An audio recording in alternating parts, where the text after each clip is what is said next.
بسم اللہ الرحمن الرحیم الحمد للہ رب العالمین والصلاة والسلام علی رسولہ الامین اما بعد۔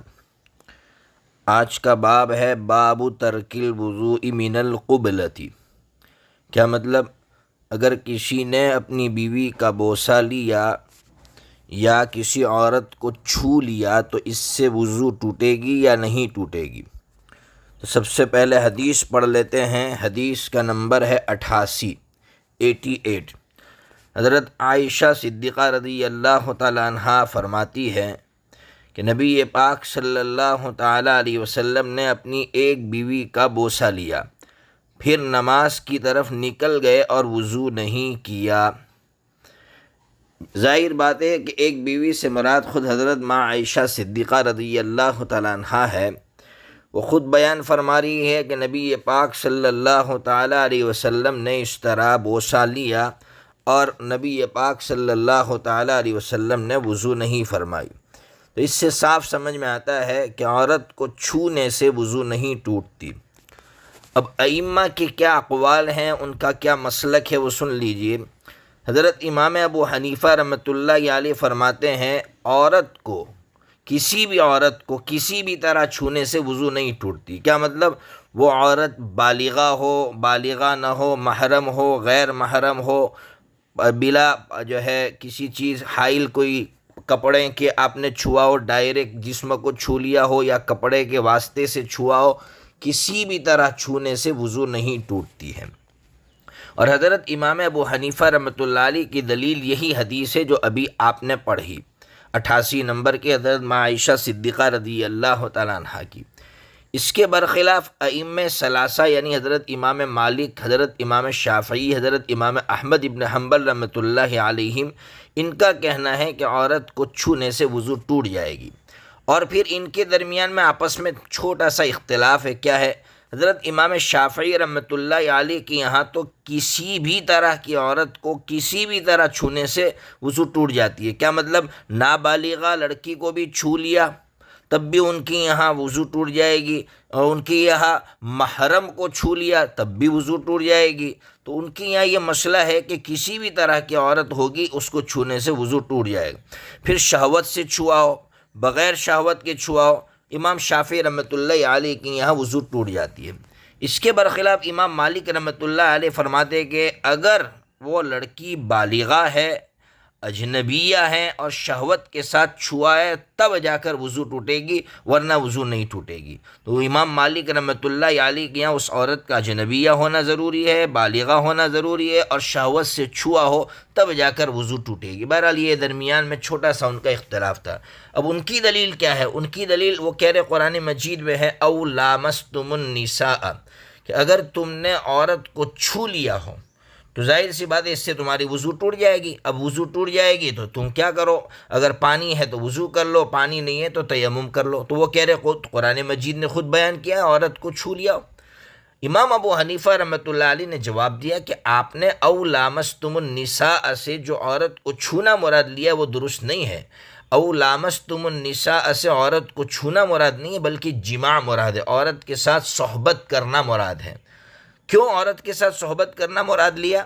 اس لیے کہ اسی آیت میں پہلے من الغائط تھی، یعنی پیشاب پاخانہ سے آپ آئے تو آپ جانتے ہیں پیشاب پاخانہ یہ حدث اصغر ہے، یعنی چھوٹی ناپاکی ہے، اور بیوی کے ساتھ صحبت کرنا یہ حدث اکبر ہے۔ تو پہلے حدث اصغر کو بیان کیا، پھر حدث اکبر کو بیان کیا۔ دوسری بات جو اہم بات ہے سمجھنے کی ہے کہ قرآن مجید کبھی جزئیات بیان نہیں کرتا بلکہ کلیات بیان کرتا ہے۔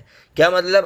بیوی کو چھونا یہ تو ایک جزئی مسئلہ ہے، قرآن مجید اس سے بحث نہیں کرے گا، لیکن جماع یہ کلی مسئلہ ہے تو قرآن مجید اس سے بحث کرتا ہے۔ بہرحال اولا مستم النساء سے عورت کو چھونا مراد نہیں ہے بلکہ جماع مراد ہے۔ اس لیے امام ابو حنیفہ رحمۃ اللہ علیہ نے یہ فیصلہ فرمایا ہے حدیث کو سامنے رکھ کر اور آیت کریمہ میں جماع مراد ہے اس کو سامنے رکھ کر کہ عورت کو چھونے سے کبھی بھی وضو نہیں ٹوٹے گی۔ اب آپ کے دماغ میں ایک سوال آئے گا، سوال کیا آئے گا کہ اتنی صاف ستھری حدیث موجود ہے، پھر بھی ائمہ ثلاثہ نے اس حدیث کو کیوں نہیں لیا اور اس پر عمل کیوں نہیں کیا؟ معائشہ صدیقہ رضی اللہ تعالیٰ عنہ صاف صاف بیان کر رہی ہے، پھر بھی ائمہ ثلاثہ نے اس روایت کو کیوں نہیں لیا؟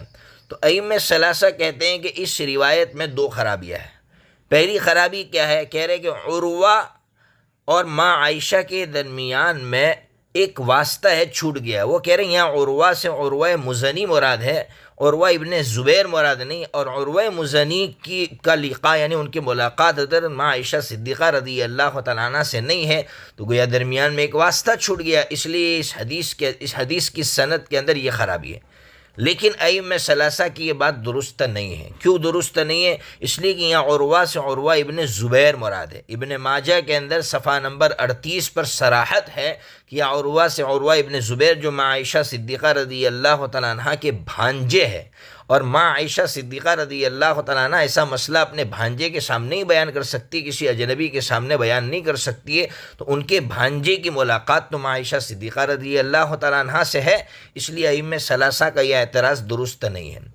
ائمہ ثلاثہ دوسری خرابی یہ بیان کرتے ہیں کہ اس حدیث کی سند کے اندر ایک راوی ہے حبیب کی ملاقات عروہ ابن زبیر رضی اللہ تعالیٰ عنہ سے یا عروہ ابن زبیر رحمۃ اللہ علیہ سے نہیں ہے، تو اس کا جواب بھی دیا ہے کہ ائمہ ثلاثہ کی یہ بات درست نہیں ہے، اس لیے کہ اکثر محدثین کا یہ کہنا ہے کہ حبیب نے عروہ سے 4 حدیثیں سنی ہیں اور یہ حدیث ان میں سے ہے، تو ظاہر سی بات ہے اس حدیث میں بھی جو ان کا دوسرا اعتراض تھا سند میں، وہ دوسرا اعتراض بھی درست نہیں ہے۔ دوسری بات، چلیے اگر بالفرض یہ مان لیتے ہیں کہ یہ حدیث اس کی سند پر اعتراض ہو گیا ہے، اس لیے وہ قابل اعتبار نہیں ہے، تو اس کا دوسرا جواب یہ ہے کہ مسلم شریف کے اندر مشہور روایت ہے، مسلم شریف جلد نمبر 1 صفحہ نمبر 192 پر حضرت ماں عائشہ صدیقہ رضی اللہ تعالیٰ عنہ فرماتی ہے، میں نے ایک رات رسول اللہ صلی اللہ تعالیٰ علیہ وسلم کو بستر سے گم پایا، بس میں نے تلاش کرنا چاہا تو میرا ہاتھ آپ کے تلوے پر پڑا، یعنی نبی پاک صلی اللہ علیہ وسلم نماز پڑھ رہے تھے تو آپ کے تلوے پر میرا ہاتھ لگا، دیکھیے چھونا تو پایا گیا، تو وضو ٹوٹ جانی چاہیے تھی، لیکن اس کے باوجود نبی پاک صلی اللہ تعالیٰ علیہ وسلم تو نماز پڑھتے رہے۔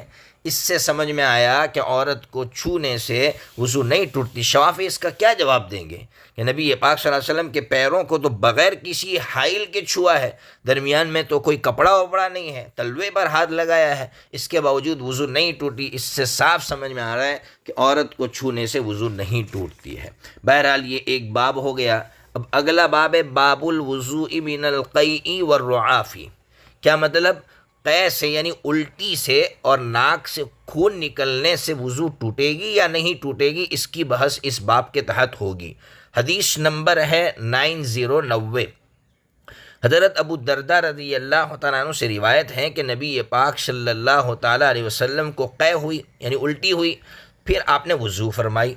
دیکھیے اس حدیث سے بظاہر تو یہی سمجھ میں آ رہا ہے کہ قے اگر ہوئی ہے تو اس سے وضو ٹوٹ جائے گی اور آپ کو وضو کرنی ہوگی۔ اب کیا مسئلہ ہے؟ حضرت امام ابو حنیفہ رحمۃ اللہ علیہ اور حضرت امام احمد ابن حنبل رحمۃ اللہ علیہ، ان کا یہ کہنا ہے کہ سبیلین یعنی پیشاب پاخانہ نکلنے کی جو جگہ ہے وہاں سے کوئی ناپاکی نکلے یا بدن سے خون یا پیپ یا منہ بھر کر قے ہو جائے، سب صورتوں میں وضو ٹوٹ جاتی ہے، اور دلیل ان کی یہی باب کی حدیث کہ حضرت نبی پاک صلی اللہ علیہ وسلم کو قے ہوئی اور آپ نے وضو فرمائی، اور اس سے مضبوط دلیل ابن ماجہ صفحہ نمبر 85 پر ہے۔ نبی پاک صلی اللہ تعالیٰ علیہ وسلم نے فرمایا جس کو نماز کے اندر قے ہو جائے یا نکسیر پھوٹ جائے یا پانی کی پلٹی ہو جائے یا مزی نکل آئے تو نبی پاک صلی اللہ علیہ وسلم نے فرمایا اس کو چاہیے کہ وہ لوٹے اور وضو کرے۔ دیکھیے اس سے سمجھ میں آتا ہے کہ قے ہو جائے یا پھر نکسیر پھوٹ جائے یعنی ناک سے خون نکل آئے تو اس سے وضو ٹوٹ جاتی ہے۔ اس کے برخلاف امام شافعی اور امام مالک رحمۃ اللہ علیہما ان کا کہنا ہے کہ سبیلین کے علاوہ یعنی پیشاب پاخانہ نکلنے کی جگہ کے علاوہ جو جگہ ہے وہاں سے کوئی بھی چیز نکلے گی، چاہے خون نکلے، پیپ نکلے، کچھ بھی نکلے، اس سے وضو نہیں ٹوٹتی ہے۔ اور ان کی دلیل کیا ہے؟ ان کی دلیل بخاری شریف کے اندر ہے، صفحہ نمبر 29 میں تعلیقاً روایت حضرت جابر رضی اللہ تعالیٰ عنہ کی کہ غزوہ ذات الرقاع میں ایک صحابی کو دوران نماز تیر لگا، ظاہر سی بات ہے تیر لگا خون نکلا پھر بھی نماز پڑھتے رہے تو اگر خون نکلنے کی وجہ سے وضو ٹوٹ جاتی تو وہ نماز نہ پڑھتے۔ جواب دیا امام ابو حنیفہ اور امام احمد بن حنبل نے اس روایت کا کہ اصل میں وہ صحابی غلب حال میں تھے، یعنی عشق کے ایک درجے تک پہنچ گئے تھے، اور جب انسان اس مقام تک پہنچ جاتا ہے تو پھر وہ چیز قابل استدلال نہیں ہوتی، اس سے کوئی مسئلہ مستنبط نہیں ہو سکتا ہے، اس کو آپ بطور دلیل کے پیش نہیں کر سکتے ہیں، اس لیے کہ اس کا تعلق باب عشق سے ہوتا ہے، اور جس چیز کا تعلق باب عشق سے ہو جائے اس کو بطور دلیل کے آپ پیش نہیں کر سکتے ہیں۔ دوسری بات، یہ صحابی کا فعل تھا، نبی پاک صلی اللہ تعالیٰ علیہ وسلم نے اس پر کوئی سند تو فراہم نہیں کی تھی کہ ہاں آپ نے درست کام کیا ہے، بلکہ یہ تو ایک صحابی کا فعل ہے۔ اس کے برخلاف ہم نے اوپر نبی پاک صلی اللہ علیہ وسلم کی روایت پیش کی ہے، تو نبی پاک صلی اللہ علیہ وسلم کی روایت کو ترجیح ہوگی، اور اس روایت نے یہ بتلا دیا ہے کہ اگر نکسیر پھوٹ جائے اور خون نکل آئے تو اس سے وضو ٹوٹ جاتی ہے۔ ہاں ایک بات درمیان میں بتلا دوں کہ بعض صحابہ کرام کو تلوار لگتی تھی، زخم ہوتا تھا، خون نکلتا رہتا تھا، پھر بھی وہ نماز پڑھتے تھے۔ لوگ اس کو اعتراض کے طور پر پیش کرتے کہ حناف کہتے ہیں کہ خون نکلنے سے وضو ٹوٹ جاتی ہے، تو بہت سے صحابہ زخمی ہوتے تھے، خون نکلتا ہے۔ اس کا جواب یہ ہے کہ اگر خون مسلسل نکلتا رہتا ہے اور آپ معذور کی فہرست میں چلے گئے ہیں تو پھر ظاہر سی بات ہے کہ اس سے وضو نہیں ٹوٹتی ہے، اس لیے وہ صحابہ کرام معذور کی فہرست میں چلے گئے تھے، اس لیے ان کی وضو نہیں ٹوٹتی ہے۔ بہرحال تو پوری بحث کا خلاصہ یہی نکلا کہ احناف اور حنابلہ کی یہاں سبیلین کے علاوہ سے بھی اگر خون نکلے گا تو وضو ٹوٹ جاتی ہے۔ ان حضرات کی یعنی امام مالک اور امام شافعی رحمۃ اللہ علیہما ان دونوں کے یہاں وضو نہیں ٹوٹتی ہے۔